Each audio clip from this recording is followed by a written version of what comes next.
তারা ক্রমাগত কথা বলে গেছেন একটা সন্ত্রাসী অবৈধ মাফিয়া সরকারের পক্ষে।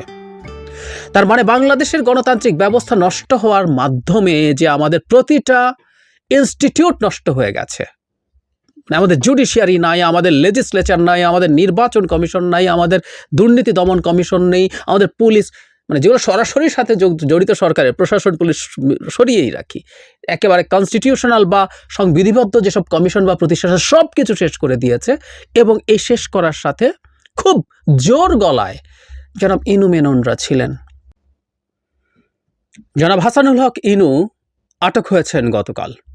এর আগে জনাব রাশেদ খান মেননও আটক হয়েছিলেন। এই মানুষগুলো আটক হওয়াটা আমাদের অনেকের কাছে খুবই গুরুত্বপূর্ণ ডিমান্ড ছিল এবং সেটা হচ্ছে।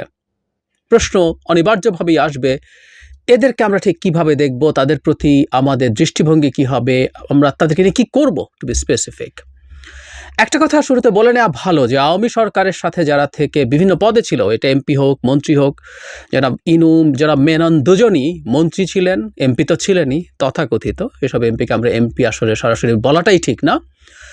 তারা মন্ত্রী যেহেতু ছিলেন, তাদের প্রচুর দুর্নীতির স্কোপ তারা পেয়েছেন এবং করেছেনও, আমরা এই ধরনের তথ্য দেখেছি। সুতরাং আমরা খুঁজলে তাদের বিরুদ্ধে ফিনান্সিয়াল দুর্নীতি, যেগুলো ফৌজদারি অপরাধ, সেটাকে ভিত্তি করে তাদের বিরুদ্ধে আমরা বিচার করতে পারি, কোনো সন্দেহ নাই, সেটা হতে পারে।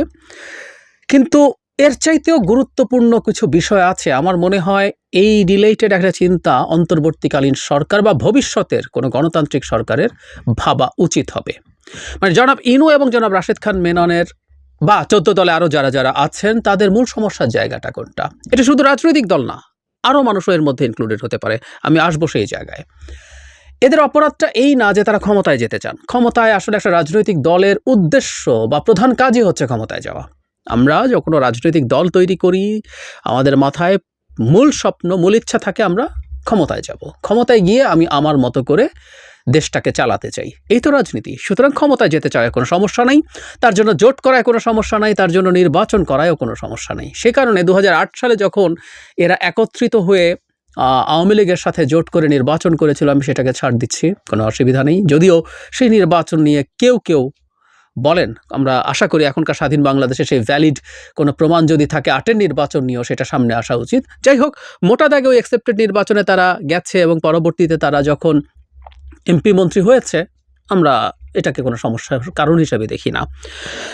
কিন্তু পরবর্তীতে তারা যে কাজটা করেছেন, এটাকে খুব বড় একটা ক্রাইম বলে আমি মনে করি। ফিনান্সিয়াল যে ক্রাইম তাদের আছে তার চাইতে আরও অনেক বড়। সেটা হচ্ছে এই দেশের গণতান্ত্রিক ব্যবস্থাটাকে ভেঙে ফেলা, এটাকে একটা সন্ত্রাসী মাফিয়া স্টেটে পরিণত করার ক্ষেত্রে আওয়ামী লীগের গুরুত্বপূর্ণ সহযোগী হিসেবে এই ইনু মেননরা কাজ করেছেন। এটাই তাদের সবচেয়ে বড় ক্রাইম বলে আমি মনে করি, সিরিয়াস ক্রাইম। যেমন ধরুন 2014 সালে বিএনপি নির্বাচনে আসেনি, একতরফা একটা নির্বাচন হলো। কেউ বলতে পারে তর্কের খাতিরে, আমরা অনেক আলোচনা করেছি 2014-এর নির্বাচনও সংবিধানের স্পিরিটের সাথে সাংঘর্ষিক, ওটাও অবৈধ নির্বাচন। কিন্তু 2018 সালে রাতে যে সিলমারার ভোট হয়েছিল, সেই ভোটে তো এই দুজন নির্বাচিত হয়েছেন। আমাদের ভবিষ্যতে এইভাবে এই নির্বাচনগুলোতে কারা পার্টিসিপেট করেছেন, কারা তথাকথিতভাবে নির্বাচিত হয়েছেন, তাদেরকে নিয়ে কিন্তু আমাদের আলাপ আনতে হবে, কোনো সন্দেহ নাই। সো এগুলোতে ছিলেন এবং তারা ক্রমাগত কথা বলে গেছেন একটা সন্ত্রাসী অবৈধ মাফিয়া সরকারের পক্ষে। তার মানে বাংলাদেশের গণতান্ত্রিক ব্যবস্থা নষ্ট হওয়ার মাধ্যমে যে আমাদের প্রতিটা ইনস্টিটিউট নষ্ট হয়ে গেছে, আমাদের জুডিশিয়ারি নাই, আমাদের লেজিসলেচার নাই, আমাদের নির্বাচন কমিশন নাই, আমাদের দুর্নীতি দমন কমিশন নেই, আমাদের পুলিশ, মানে যেগুলো সরাসরি সাথে জড়িত সরকারের প্রশাসন, পুলিশ সরিয়েই রাখি, একেবারে কনস্টিটিউশনাল বা সংবিধিবদ্ধ যেসব কমিশন বা প্রতিষ্ঠান সব কিছু শেষ করে দিয়েছে।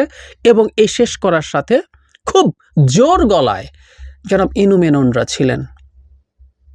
এর মধ্যে আমি যদি আরেকজনকে বেছেও নিতে হয়, একজনকে বেছে নিতে হয়, সেটা জনাব ইনু। জনাব ইনু শুধুমাত্র এই রেজিমকে সমর্থন করেছেন তা না, তিনি বিএনপির মতো একটা বাংলাদেশের সবচেয়ে বড় গণতান্ত্রিক দলটাকে এলিমিনেট করে দিতে চেয়েছেন।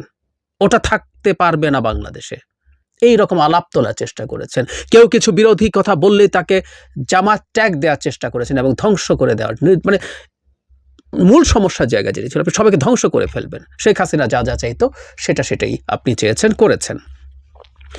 আমি এটা নিয়ে হয়তো বিশদভাবে কথা বলবো, কিন্তু আজকে একটু ইঙ্গিত দিয়ে রাখা দরকার। সেটা হলো আমাদের একটা নতুন আইন হওয়া দরকার আছে কিনা, যেটার মাধ্যমে আমরা আসলে এই অপরাধগুলোর বিচার করব। যেখানে আপনি আসলে একটা মাফিয়াকে কোলাবোরেট করেছেন, মানে আওয়ামী সরকারের পক্ষে থাকা মানে কোনো একটা সরকারের পক্ষে থেকে গণতান্ত্রিক কথা বলা না। সুতরাং যে তথাকথিত সুশীল তাদেরকে ডিফেন্ড করে কথা বলেছে, যে সাংবাদিক, আমরা সাংবাদিক নামের বহু মানুষজনকে আমাদের চারপাশে দেখেছি যাদের কাজই ছিল এই সন্ত্রাসী, এই অপরাধী, এই ক্রিমিনাল মাফিয়াদের পক্ষে দাঁড়িয়ে কথা বলা।